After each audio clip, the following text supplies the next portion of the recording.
In today's Health Alert, the tragic passing of actor James Van Der Beek, highlighting the devastating diagnosis of colorectal cancer. He was diagnosed in 2023, the father of 6, just 48 years old. We turn to our chief health editor, Dr. Nandi, talking about this to learn more about colorectal cancer and the warning signs.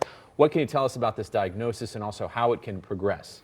Yeah, super sad. I learned about it this afternoon. My sincere condolences to his family, friends, and of course his fans. Incredibly sad and unfortunately something I see far too often in my own practice. So James Van Der Beek was diagnosed with stage 3 colorectal cancer at age 46.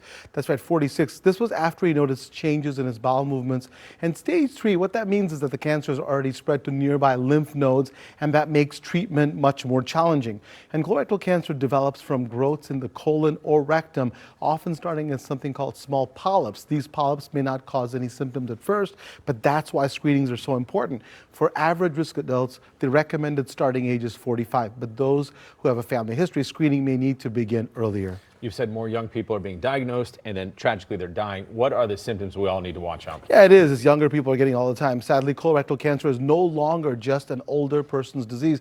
Diagnoses have steadily increased amongst adults in their 20s and 30s and 40s, and deaths have risen as well. For men under 50, now we know it's the leading cause of cancer-related deaths. And for women under 50, it's number 2. So what are the most common warning signs, right? Well, they include persistent change in bowel habits, feeling that you have not fully emptied your bowels, blood in the stool or rectal bleeding, ongoing abdominal pain or abdominal discomfort, unexplained weight loss and fatigue.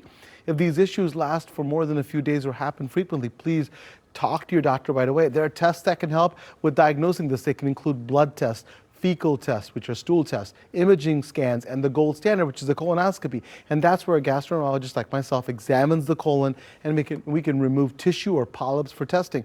And remember, colorectal cancer can develop very quietly. We were talking about this before the segment, but knowing the signs, taking symptoms seriously, and following screening guidelines can really make a difference. And James Van Der Beek's story is a reminder of that. You know, he used his own diagnosis to raise awareness about the importance of screening and paying attention to warning signs. So please don't delay screening or testing, no matter what your age is. So interesting how the age keeps moving up. Yeah, exactly. And then people, get a problem with having a scope in the rectum. I know it's just one day, and you just have to get over that. Yeah. And you can save lives. I think we can stop this if we screen people at the appropriate time. Important message, Doc. Thanks for being here with us. My pleasure. And if you have a health question for the doctor, email him at drnandi@askdrnandi.com or send it to us on Facebook or on X. Dave.